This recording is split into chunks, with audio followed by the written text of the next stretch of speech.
Welcome back. Today we're talking about fiber. The catchphrase for the day is unleash the fibers within, because yes, there are two.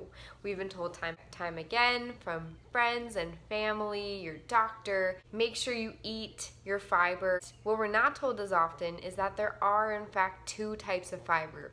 And these fibers have called soluble and insoluble fiber. They're better for different types of bodies. So what we're going to talk about today is what is fiber, what are these two types of fiber, where can we find them, who are they best for, and then we're going to end with a comprehensive review of how you can get this into your daily routine. So let's get right into it.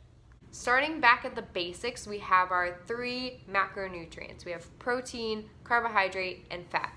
These are the three basics, and when we eat a carbohydrate, we know that we are eating a food which is either very starchy or very sugary. Examples of a carbohydrate include fruit or starchy vegetables such as carrots or sweet potatoes, things like that.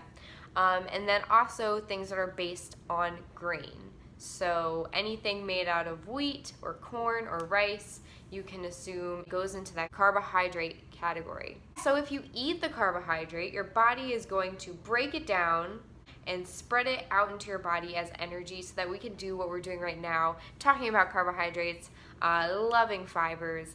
But there are elements that are left inside your body after that energy distribution because your body can't break down all the pieces of carbohydrate. And so this is what a fiber is. The fiber is the element of your carbohydrate that is left in the body after digestion.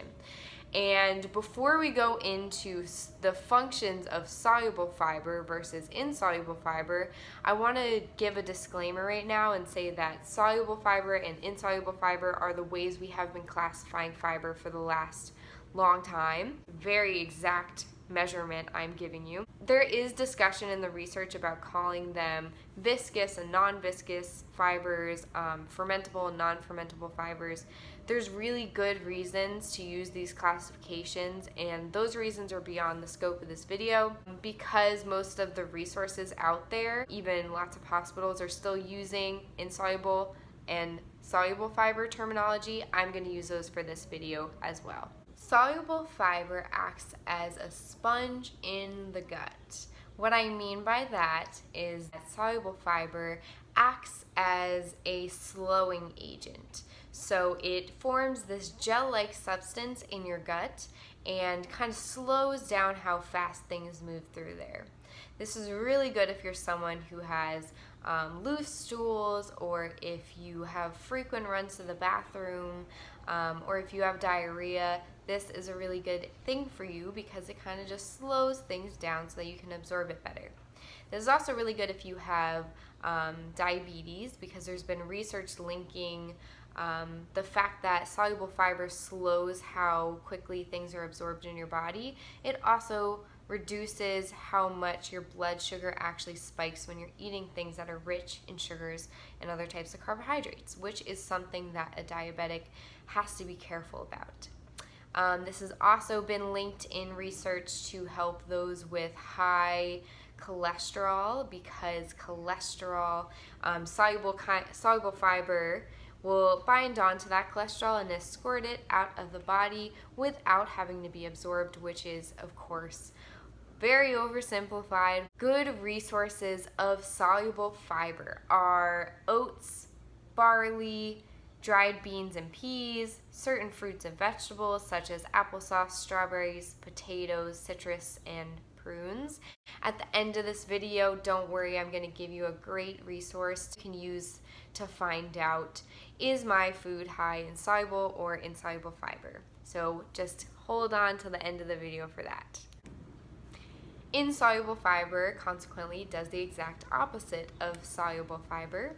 So insoluble fiber actually helps to bulk up the stool, which increases how quickly it goes through your system, and this is going to be really good for someone who commonly experiences constipation because it gets things moving through you. Good food sources of insoluble fiber include fruits with skin on, uncooked vegetables, nuts, legumes, brown rice, and whole grain pastas or breads or baking flour. So now that we kind of have a understanding of the difference between soluble and insoluble fiber, soluble meaning it's gonna slow down the amount of time it goes through your system, and insoluble meaning it's gonna quicken up the amount of time it goes through your system, let's talk about how we can incorporate it on a daily level into our life. Trying to incorporate dietary fiber, the type that's best for you, starts by knowing how much fiber you should be eating.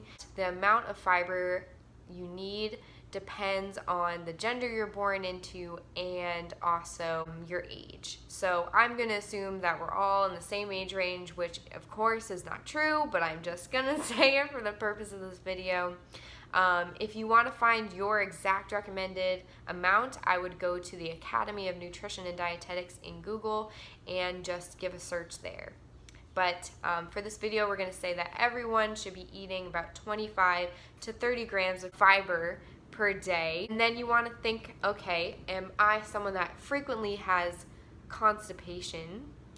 In which case you'd want to focus on insoluble fiber sources, or are you someone that struggles with loose stool, in which case you want to focus on soluble fiber sources. If you aren't frequently in either of these band camps, then go ahead and eat a rich source of both insoluble and soluble fiber. They're both going to be great for your system for different reasons that are beyond the scope of this video. The next step is going to be to take a look at your grocery store list before you head out to the grocery store and compare it with the link that I'm going to post in the description below.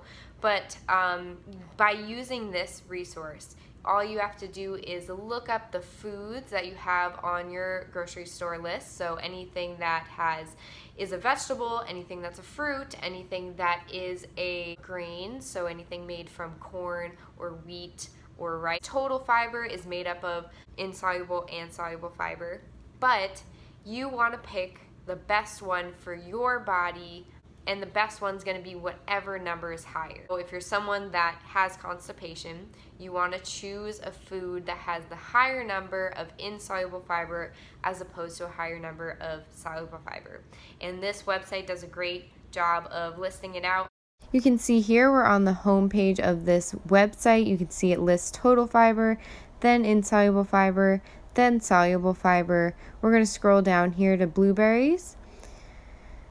And you can see blueberries are mostly insoluble fiber at 3.5 over soluble fiber at 0.4. So blueberries are a major insoluble fiber source. This takes a little more work in the beginning because you're getting to know what foods are better for your body type. And of course, like any new skill, it takes more time and intention. So what I recommend is break this down on a weekly level. Pick a day when you're going to sit down and write out your grocery store list. And then right after, you're going to look it up on this website, because you could even look at this website and then make your grocery store list so that you don't have to make little tweaks to your grocery store list to get the best fiber types. But I understand that not everyone wants to do that much work, so either you could talk to your dietitian about an eating plan for you, or you could do my next tip. If you do not feel like putting a lot of effort in looking up what types of food, is this enough insoluble? If you're someone that prefers a lot less work to make healthy changes, then I'm going to put up a few slides in a minute. Easy ways that you can incorporate insoluble, basically just more fiber into your diet. So you won't really know, is this more insoluble or soluble, but the trade-off you get for not knowing that is that this is a lot less work for you.